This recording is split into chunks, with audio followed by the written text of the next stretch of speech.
Euh, donc, je suis, comme je le disais, ravi d'intervenir dans le cadre de ce cycle, puisque enfin, cette thématique du rôle ou de l'influence des sciences sociales dans la régulation euh, juridique des artefacts techniques et notamment des technologies informatiques, c'est un sujet qui me tient à cœur. Et je suis donc ravi de pouvoir partager quelques réflexions sur ce sujet. Alors, je ne vais pas refaire les présentations, elles ont déjà été faites, mais redire qu'en effet, je travaille actuellement au Centre de recherche international de Sciences Po en qualité de postdoctorant dans le cadre d'un projet de recherche qui s'appelle GARDINT sur le contrôle démocratique des services de renseignement. J'en dirai un mot très rapide tout à l'heure. Et je suis également donc, chercheur associé au Centre Internet et Société du CNRS, qui a été monté il y a quelques années et qui fédère une communauté française et francophone de chercheurs qui s'intéressent aux enjeux politiques d'Internet et du numérique. Et je suis également membre d'une association qui s'appelle la Quadrature du Net. Alors, je le dis parce que ça permet de comprendre d'où je parle. Et puis, c'est vrai que, en fait, mon activité de recherche est assez liée à cette activité, à cet engagement associatif. La Quadrature du Net, c'est donc une association française de défense des droits humains pour laquelle j'ai travaillé au sortir de mes études en 2009, de 2009 à 2012 comme chargé des affaires juridiques. Donc, je faisais beaucoup de droits et j'intervenais dans beaucoup des dossiers sur lesquels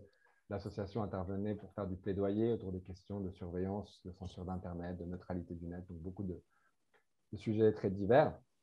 Et c'est après cette expérience que je suis parti dans la recherche avec volonté de faire sens aussi de ce mouvement de défense des droits humains à l'ère numérique auquel je prenais part. Et c'est dans ce cadre que j'ai fait une thèse en études politiques, euh, beaucoup plus sciences sociales et humaines que du droit en réalité, à l'EHESS donc. Et c'est de cette thèse qui est issue L'Utopie déchue, qui est parue il y a 2 ans aux éditions Fayard. Donc voilà pour les présentations. Et pour en venir à mon propos, du coup, je voulais commencer avec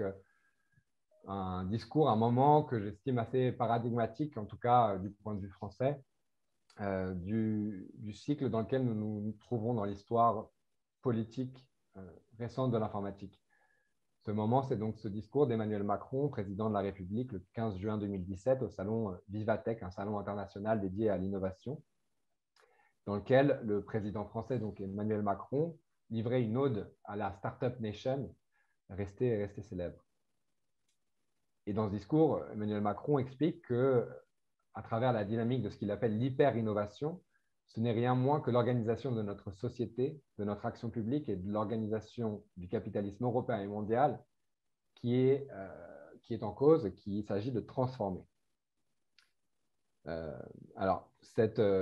ce discours, en fait, il annonce, notamment du point de vue des administrations publiques, un mouvement d'automatisation, d'incorporation toujours plus poussée de l'informatique et de ses dernières incarnations dans le cadre des politiques publiques, mais ça traduit également, bien évidemment, un mouvement beaucoup plus large d'informatisation de la société. En moins d'une décennie, le vieux projet d'une gouvernance par les nombres s'est actualisé sous le paradigme des big data ou mégadonnées, après la mode de la nouvelle gestion publique dans les années 1980, issue du privé qui avait aussi beaucoup irrigué la réforme des bureaucraties des administrations publiques, on assiste en quelque sorte à l'émergence d'un nouveau paradigme ou la consolidation d'un nouveau paradigme, celui de la gouvernance par les données, issu des grandes plateformes numériques et qui migre dans l'ensemble des administrations publiques, mais également de l'ensemble de l'économie, non seulement du secteur associé aux hautes technologies.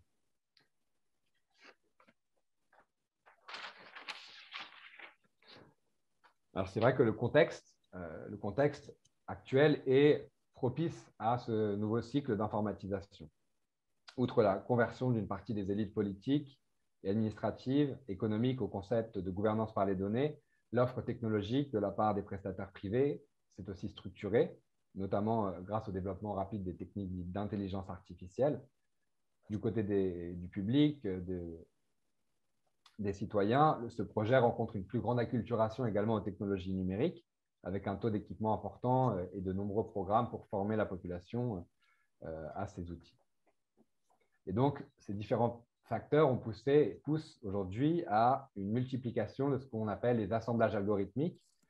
dans différents champs, donc des politiques publiques et dans différents secteurs économiques. Alors, pour m'en tenir, la plupart de mes exemples et mes terrains d'études, moi, sont concentrés sur des tâches ou des activités liées aux politiques publiques, liées à l'État. Et donc, pour donner quelques exemples de ce que j'ai en tête quand j'évoque ce mouvement d'automatisation, alors il s'agit non seulement du côté public, donc du côté de l'État, qui est mon terrain de recherche. On peut penser à la dématérialisation de nombreuses démarches administratives, à l'automatisation partielle. Alors là, je parle aussi à partir d'exemples français, vous m'excuserez. L'automatisation partielle du placement des bacheliers en France avec l'application Parcoursup. L'automatisation de l'accompagnement des demandeurs d'emploi avec le service d'aide à d'accompagnement et de retour à l'emploi, Pôle emploi en France, qui expérimente une IA pour automatiser l'accompagnement des demandeurs d'emploi, un projet qui s'appelle Mon assistant personnel. L'automatisation de la lutte contre la fraude sociale par les caisses d'allocation familiale, la lutte contre la fraude sociale par le fisc, qui toutes les deux font également recours désormais à des techniques d'IA. Par exemple, le fisc, une expérimentation a été lancée il y a plus de 2 ans, en tout cas, les évolutions législatives remontent à il y a 2 ans, pour scanner, data miner les réseaux sociaux à la recherche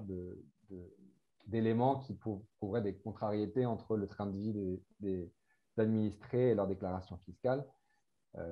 Et on peut penser également, dernière catégorie d'exemples, à l'automatisation du contrôle d'identité via la reconnaissance faciale aux bornes biométriques qu'on trouve désormais dans de nombreux aéroports de par le monde, ou la détection des comportements suspects, là encore à travers des techniques dites d'intelligence artificielle, à travers le croisement de tout un tas de données issues de sources diverses, notamment d'Internet, notamment dans le cadre des activités des services de renseignement. Donc, nombre de ces pratiques administratives sont aujourd'hui de plus en plus articulées à des algorithmes semi-autonomes. Alors, face à ce processus bureaucratique, des craintes s'expriment dans certains segments de la société. On évoque notamment les risques pour la vie privée, l'avènement d'une société de contrôle appuyée sur l'informatique, l'opacité des assemblages algorithmiques, les formes aggravées de déshumanisation induites par l'automatisation ou encore l'accentuation des inégalités structurelles. Et au sein même, là encore pour prendre des exemples à partir de l'État, je pense qu'on pourrait en trouver aussi dans le secteur privé, au sein même de ces bureaucraties concernées par ces transformations, la peur du déclassement de l'humain par la machine, le surcroît de procédures, le risque de bugs techniques ou le phénomène rampant de privatisation associé à ces évolutions suscitent également leur lot de résistance parmi les agents. Alors, face à ces peurs, les progrès de l'IA en particulier ont conduit à la multiplication de travaux dédiés aux enjeux sociaux, éthiques, juridiques liés à ces technologies de plus en plus intégrées à nos sociétés. L'objectif de ces travaux consiste à poser en quelque sorte les règles minimales garantes de l'acceptabilité sociale de cette nouvelle étape du processus d'informatisation. Donc, il s'agit, là, on a l'exemple d'un rapport publié par la CNIL en 2018 sur comment permettre à l'homme de garder la main sur l'intelligence artificielle. En gros, les solutions envisagées consistent à formaliser les choix éthiques réalisés dans le cadre du développement d'algorithmes à travers des chartes éthiques, par exemple, de garantir leur transparence, leur explicabilité ou leur auditabilité, ou encore à faire en sorte qu'on puisse réduire les risques pour la vie privée au travers d'approches de privacy by design. Donc, autant d'approches que je qualifierais de procédurales, d'arrangements procéduraux destinés à encadrer ces nouvelles technologies informatiques et leurs usages. Et donc, au niveau transnational, pour donner un ordre de grandeur, entre 2016 et 2019, plus de 70 chartes éthiques dédiées à l'intelligence artificielle ont été publiées par divers organismes, adoptant souvent une approche probabiliste des risques associés à l'IA. Et du côté des administrations publiques, ces craintes et ces recommandations, ces préconisations ont pu mener à l'adoption de nouvelles règles juridiques, à l'image de celles encadrant la transparence des algorithmes utilisés par les administrations publiques en France, avec la loi de 2016 pour une république numérique. Dans le contexte canadien, on peut penser à la directive sur la prise de décision automatisée et l'évaluation désormais imposée aux administrations publiques canadiennes d'évaluer l'incidence algorithmique des systèmes mis en place en interne. Et un dernier exemple européen, celui-ci, ce serait l'Artificial Intelligence Act en cours de discussion à Bruxelles, un règlement qui se propose d'instaurer au niveau européen une régulation différenciée des systèmes d'IA en fonction d'une approche quantitative des risques, là encore, avec différentes catégories, des systèmes d'IA présentant des risques inacceptables faisant l'objet d'interdiction ou d'un encadrement extrêmement serré, risque élevé, risque faible, etc. Donc, en dépit de l'impression qui domine généralement d'avoir affaire à des défis tout à fait inédits, ce que j'aimerais montrer dans cette présentation, c'est que en fait, l'ensemble de ces préconisations ressemble à s'y méprendre à celles envisagées dans les années 70, au moment du premier cycle d'informatisation de la société. Et du coup, j'aimerais replacer ces évolutions, ces débats contemporains dans une histoire plus longue pour montrer comment la focale procédurale par laquelle on tente aujourd'hui de conjurer les effets jugés néfastes de l'informatique risque non seulement de se solder par un échec, mais qu'elle élude aussi nombre des enjeux démocratiques soulevés par la multiplication des systèmes informatiques à travers l'ensemble de la société. Alors, j'amorce ma première partie sur l'IA, en fait, que j'aimerais retracer dans une histoire beaucoup plus longue, que je vais brosser à grands traits, vous m'en excuserez. Mais d'abord, rappeler que ce processus d'informatisation s'inscrit dans une histoire plus longue, puisqu'on peut l'analyser comme l'une des émanations d'un imaginaire rationaliste et mécaniciste au fondement de l'État moderne. Comme le résume Alain Soupiot, depuis au moins le XVIe siècle, la modernité se représente le gouvernement d'une société comme une technique de pouvoir, comme une machine dont le fonctionnement doit être, je cite, indexé sur la connaissance scientifique de l'humain. Et il évoque, Alain Soupiot, dans son livre « La gouvernance par les nombres », un traité très bien connu en droit et en sciences politiques, qui est le Léviathan de Thomas Hobbes, dont Soupiot rappelle à quel point il promeut un imaginaire normatif qui est encore largement le nôtre, celui qui se représente le gouvernement des hommes sur le modèle de la machine. Alors, à l'époque, en travaillant dans la matrice conceptuelle de la raison d'État, les conseillers des monarques européens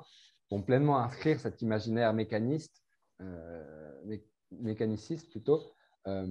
dans leur conception, dans leur conseil fait aux princes européens, aux monarques de l'époque, avec l'idée d'élaborer des techniques de gouvernement propres à assurer le contrôle du monarque donc sur un territoire toujours plus grand et toujours plus intégré. Et ce faisant, il contribue à cristalliser une conception de l'État comme une machine dédiée au gouvernement rationnel des sociétés de masse.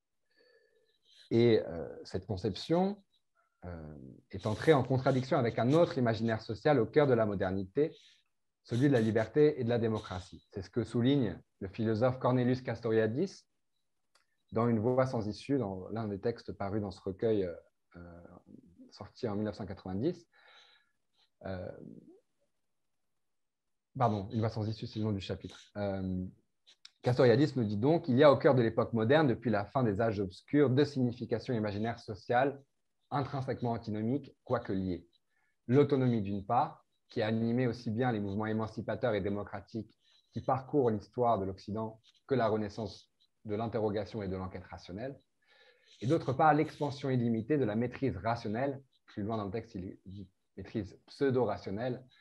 au fondement de l'institution de l'État, pourrait-on dire également, pourrait-on ajouter, du capitalisme et de ses avatars, parmi lesquels, dit Castoriadis, par une monstrueuse inversion, le totalitarisme, maîtrise rationnelle qui sans doute culmine avec le déferlement de la technoscience. Alors, dans ce texte, Castoriadis remarque d'ailleurs combien cette pseudo-rationalité gouvernementale fut très tôt perçue comme parfaitement objectivable, écrit-il, ce qui a rapidement voulu dire algorithmisable. Ça, il écrit, donc c'est en fait, ça c'est écrit en 87. Et il estime en 87, tout à fait symptomatique à cet égard, je cite encore, la tendance à l'automatisation des décisions qu'il associe à l'époque aux systèmes experts, ces logiciels ancêtres des techniques contemporaines d'intelligence artificielle. Et bien avant l'avènement de l'informatique, cette tension entre la maîtrise pseudo-rationnelle associée à l'automatisation, associée à l'informatique comme technologie, et l'autonomie démocratique fut rendue plus prégnante, cette tension, donc, par l'avènement des formes bureaucratiques. Au XIXe siècle, l'intégration et l'homogénéisation territoriale des États en lien avec le développement du capitalisme industriel va conduire à d'importants changements dans les modes d'organisation sociale. Je renvoie notamment aux travaux de Dave Benninger, The Control Revolution, par exemple, et aux travaux aussi de Delphine Gardet, dont je reparle dans un instant, sur l'émergence de ce modèle bureaucratique au XIXe siècle. Donc, Delphine Gardet, justement, dans son étude de la mécanisation croissante du traitement de l'informatisation à partir du 19e siècle, montre à quel point ces bureaucraties ont besoin d'outils, ont besoin de technologies. Et elle revient donc sur l'enjeu de l'organisation rationnelle des flux d'informations au sein de ces nouvelles structures bureaucratiques, un impératif qui crée, je cite, des contraintes de plus en plus fortes et imposait d'augmenter le volume autant que la rapidité de production des écritures. Donc après, les dispositifs comme le dactylotype ou la machine à écrire, ce serait bientôt au téléphone, puis aux technologies ancêtres de l'informatique, comme la tabulatrice de Ries, les cartes perforées, de venir outiller ces bureaucraties. Alors à l'époque, ces évolutions suscitent leur lot de critiques. Pour certains des grands penseurs du 19e siècle, la bureaucratisation relève de logiques fondamentalement antidémocratiques.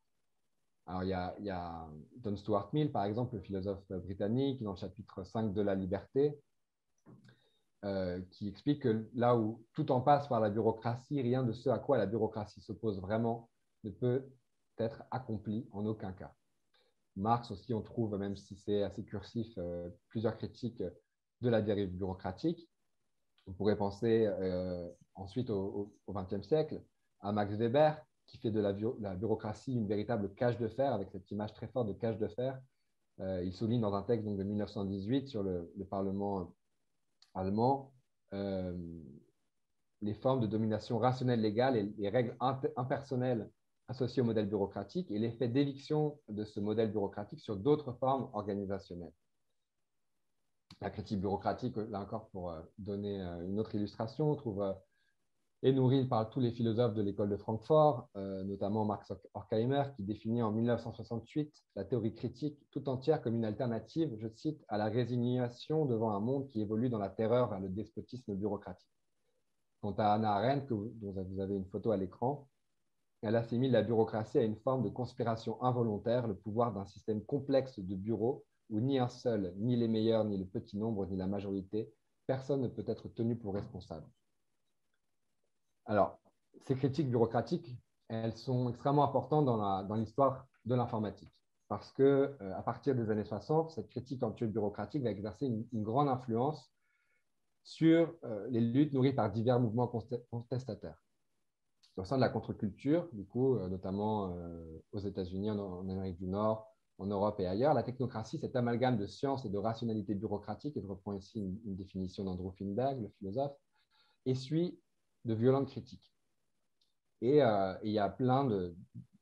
d'exemples, et je ne vais pas pouvoir illustrer ce propos, mais on pourra y revenir si vous le souhaitez, d'exemples donc de mouvements sociaux, le Students for Democratic Society aux États-Unis dans le cadre du mouvement d'occupation des campus en 69, qui investissent et ciblent précisément l'informatique et la dénoncent en quelque sorte comme la technologie paradigmatique de ce à quoi ils s'opposent et au système qu'ils entendent réformer. Un autre discours qui fait cette analogie entre machine, même si ce n'est pas forcément une machine informatique à l'époque, même si c'est donc le discours de Mario Savio, dont vous avez un extrait à l'écran, dans le cadre du Free Speech Movement sur le campus de Berkeley en 1964, qui assimile le système entier, et notamment l'université, en tant que rouage de ce système qu'il dénonce, au fonctionnement d'une machine dont il faudrait du coup faire en sorte que les rouages se bloquent. Donc l'automatisation, l'informatique est assimilée à une dérive techniciste de la rationalité occidentale et se heurte à une forte contestation. Or, dans cette fin des 30 Glorieuses, là je vous parlais des années 60, ce serait encore davantage le cas pour les années 70, mais l'informatisation de l'État et de la société tout entière apparaît pour de nombreux réformateurs et élites politiques, économiques, administratives de l'époque comme une priorité. C'est en quelque sorte la bouée de sauvetage qui va permettre de relancer un nouveau cycle économique après les 30 Glorieuses, donc, garant de prospérité et de puissance pour les pays très industrialisés. Elle est aussi perçue comme un rouage clé d'un gouvernement efficace et rationnel. En septembre 1968, Valéry Giscard d'Estaing, qui est à l'époque simple député, ancien ministre, et je reviendrai à ce personnage dans un moment, explique que seule la machine permet de connaître les conséquences des grandes décisions nationales dans tous les domaines.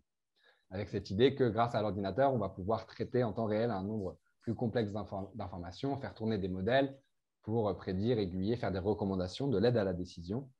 C'est ce qu'ont expérimenté aussi les chefs de guerre états-uniens lors de la guerre du Vietnam. Et par exemple, Valéry Giscard d'Estaing expliquera également vouloir soumettre, c'était l'époque où on débattait en Europe de l'entrée du Royaume-Uni dans le marché unique. Il envisage en 68 donc de soumettre à des algorithmes la question de savoir si c'est ou non une bonne idée. Et il ajoute « Aucun esprit humain n'est capable d'embrasser de tels problèmes en temps d'action réelle ». Donc, quelque part, une logique de recours à l'informatique qui consiste à optimiser le fonctionnement des bureaucraties publiques et notamment des échelons gouvernementaux. En février 1975, pour donner aussi le ton du discours de l'époque, un ministre français à l'OCDE expliquera qu'aucun pays ne peut maintenir son potentiel ou son indépendance économique, socioculturelle s'il reste à l'écart des développements de ces nouvelles technologies qui sont au cœur, dit-il, de l'organisation future de nos sociétés. Le problème, c'est que ces réformateurs, à l'époque, j'en ai dit un mot, font face à une opposition très forte des populations, dans leur majorité, à ce processus d'informatisation. J'évoquais les mobilisations du SDS aux États-Unis et d'autres groupes contre l'informatique. Il y a également de nombreuses commissions d'enquête parlementaires à partir de 1967 aux États-Unis autour des questions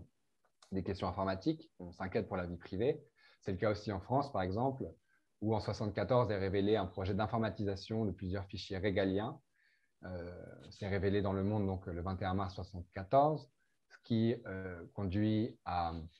un scandale et conduit donc les élites réformatrices à esquisser la base d'un compromis social garant de l'acceptabilité sociale de l'informatique. Donc là, j'en viens à ma première petite vidéo. Est-ce que vous voyez un présentateur télé des années 70 apparaître à l'écran? Oui. Ouais, super. Alors, l'image sera un petit peu saccadée. C'est normal, c'est parce que je suis sur Linux et que le partage d'écran de vidéo ne marche pas extrêmement bien avec Zoom. Et ce qui compte, c'est le son. Je vais avancer pour qu'on arrive directement. Donc, c'est un discours de Valéry Giscard d'Estaing, qui est alors président français en septembre 1979, donc quelques mois après l'adoption de la loi informatique et liberté qui, en France, crée la CNIL, l'autorité de protection des données personnelles,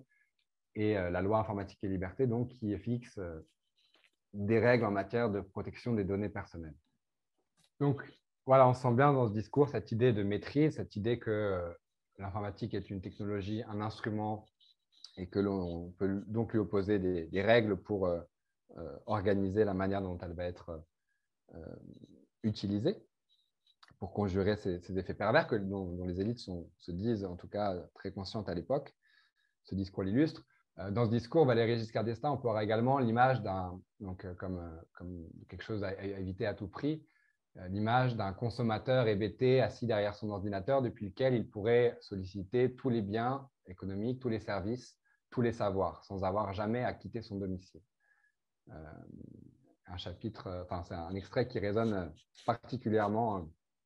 à l'heure de la crise sanitaire et de la société sans contact, ou disons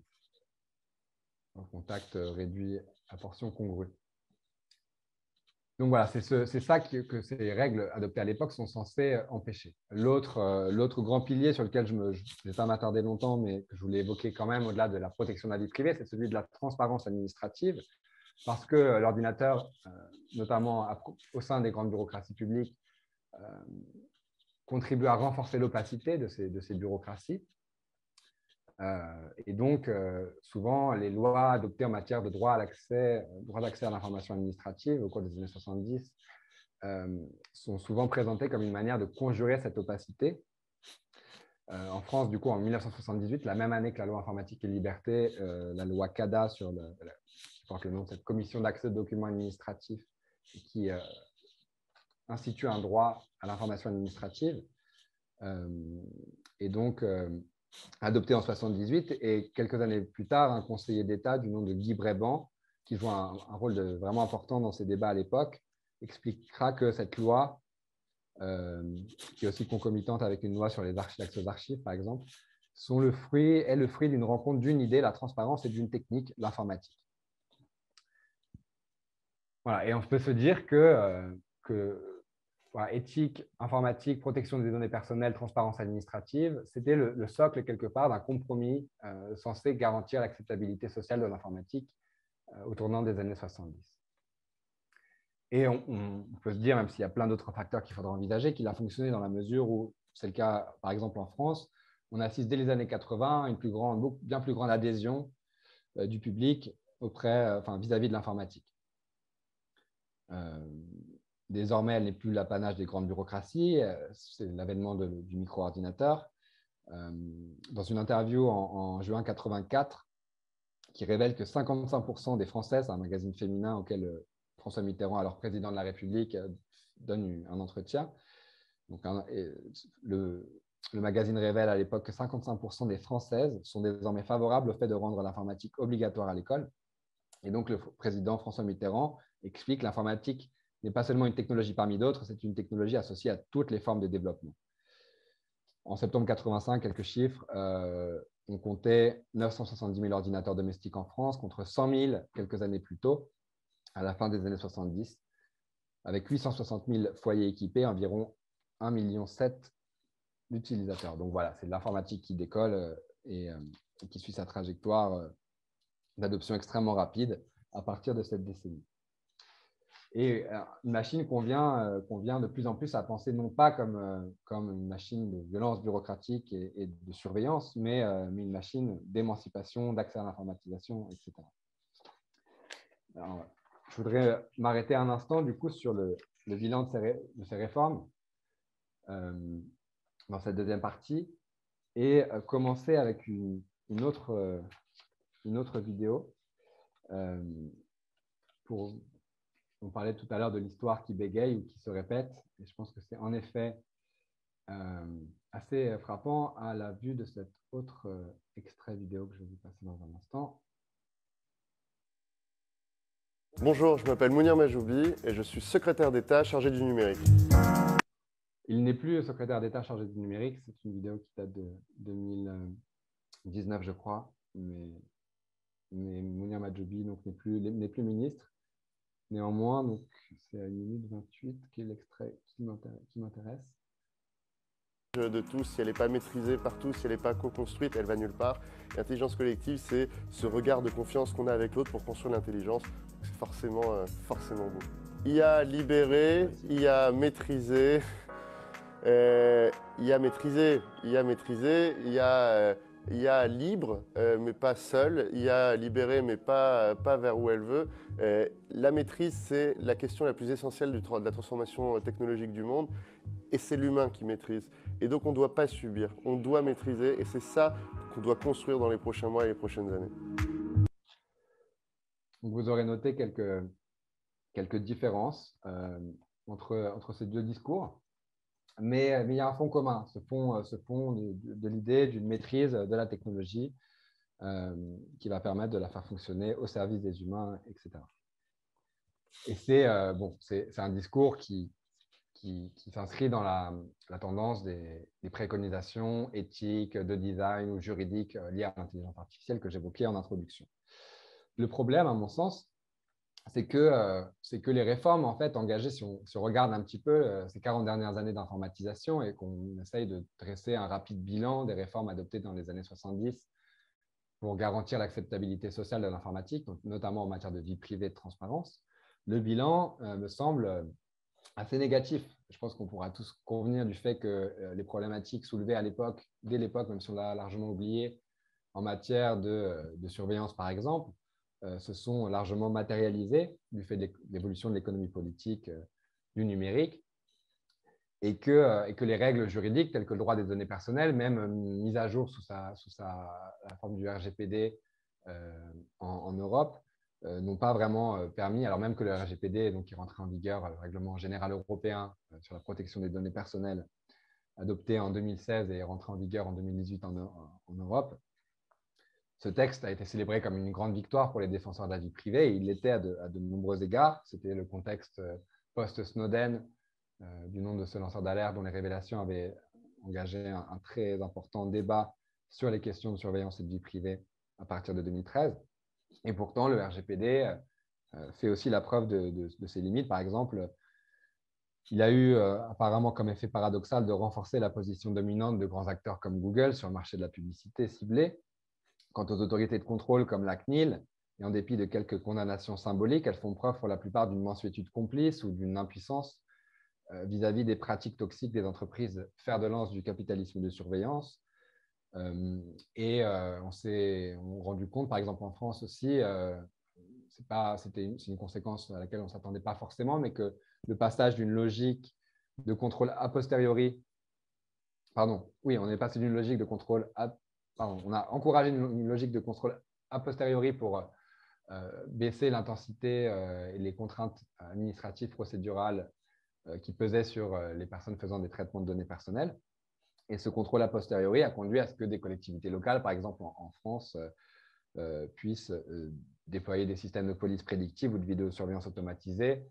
sans avoir vraiment à en référer à cette autorité de contrôle, en tout cas sans que celle-ci puisse s'y opposer, alors même que ces projets ont tout l'air d'être illégaux au regard du droit de l'Union européenne. Et en matière de transparence aussi, pour donner là encore des exemples, bon, je renverrai à un article du professeur de droit français Jacques Chevalier sur les limites de la loi CADA, pour prendre là encore l'exemple français, et le fait qu'en gros, les progrès dans le droit à l'information administrative n'ont pas vraiment permis de renverser la donne. Alors bien sûr, le numérique a accompagné une forme de plus grande disponibilité de l'information administrative à partir des réformes des années 90 en la matière et toutes les politiques de ce qu'on a appelé l'open government, ou l'administration électronique en français. Mais on mesure aussi aujourd'hui à quel point ces programmes ont aussi contribué d'une certaine manière, en lien avec la fermeture progressive des guichets, à renforcer l'opacité administrative pour nombre de citoyens. L'open data, pareil, je passerai rapidement, mais c'est un mouvement important pour la transparence, mais dont on mesure aussi les effets. Un autre exemple sur lequel je mène actuellement des recherches, ce sont les réformes en matière d'encadrement du renseignement et des activités de surveillance des services de renseignement.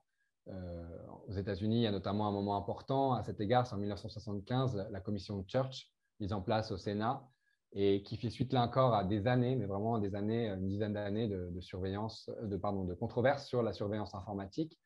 et l'étendue des pouvoirs des services de renseignement en la matière, et qui conduit donc à plusieurs réformes, et notamment à la mise en place d'institutions dédiées au contrôle du renseignement au sein des deux chambres du Congrès états-unien. Mais plutôt que d'un progrès de la démocratie, et c'est ce que j'essaie de développer dans cette recherche, c'est l'hypothèse que j'essaie d'explorer, c'est qu'en fait, ces nouvelles institutions vont contribuer à protéger le renseignement, les activités de surveillance et les services de renseignement des critiques très radicales qui s'étaient fait jour dans la société, parfois avec des relais institutionnels très forts. Et quelque part, ces institutions ont réactivé la frontière du secret et ont contribué de ce fait à couper les contrôleurs officiels des critiques les plus radicales, je le disais, et aussi à limiter les controverses à des enjeux procéduraux, souvent de nature juridique, très techniques en tout cas, plutôt que le débat politique beaucoup plus large et la critique beaucoup plus radicale, donc de l'informatique qui s'était fait jour lors des années précédentes. Donc, sous couvert de protéger les droits et de mieux encadrer les services de renseignement, on dépolitise d'une certaine manière le débat public, et très souvent, ces institutions dédiées au contrôle, je pourrais donner aussi des exemples sur la CNIL qui remplit mal ses missions, je l'ai rapidement évoqué, mais de la même manière, en matière de contrôle de renseignement, souvent les institutions de contrôle deviennent des défenseurs, des porte-paroles des institutions qu'elles sont censées contrôler au niveau de la fabrique de la réglementation et du débat public de manière plus générale. Donc au final, au vu de ce petit bilan historique, il semble que ces aménagements procéduraux actés à partir des années 70 pour maîtriser les risques informatiques associés à l'informatisation ont échoué à atteindre les objectifs qu'on leur avait assignés. Or, cet échec s'est produit dans un contexte favorable, une période où, en réponse aux protestations d'alors, les États adoptaient de grandes législations libérales censées étendre les droits et libertés, et où la mise sur le marché des micro-ordinateurs et l'avènement des réseaux télécoms décentralisés comme Internet conduisaient de nombreux commentateurs à espérer et à prédire une avancée historique dans le processus de démocratisation. Donc, il y avait un contexte plutôt favorable. 40 ans plus tard, utiliser les mêmes recettes faites de transparence, de protection de la vie privée, y compris de privacy by design et de charte éthique, pour tâcher de conjurer les effets néfastes de l'informatique semble peut-être vain, compte tenu d'un contexte qui se traduit par une recentralisation phénoménale des capacités de calcul avec l'avènement du big data ou de l'intelligence artificielle en tant que paradigme technologique, et un contexte politique qui n'est pas non plus très porteur avec l'accumulation de crises et de législations d'exception qui conduisent à l'hypertrophie du pouvoir exécutif et à la consolidation d'un contrôle policier de plus en plus polycentrique. Récemment, il y a une loi sur la politique de sécurité en France, une loi dite sécurité globale, et le rapporteur de cette loi au Parlement exprimait bien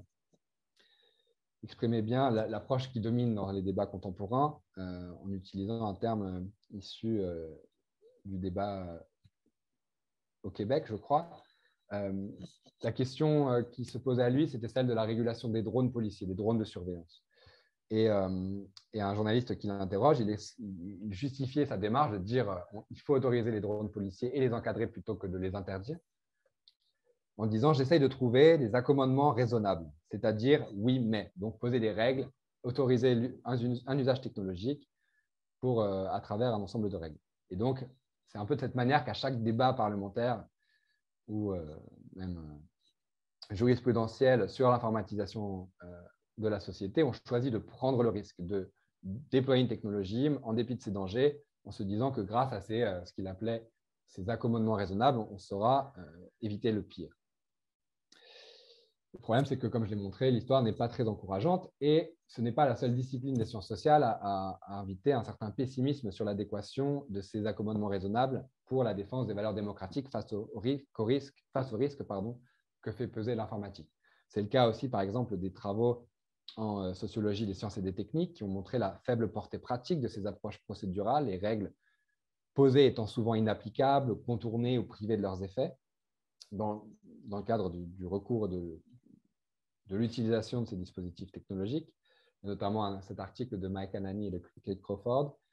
qui souligne par exemple les limites des mesures cherchant à garantir la transparence des algorithmes, comme si la simple mise à disposition d'informations sur leur fonctionnement,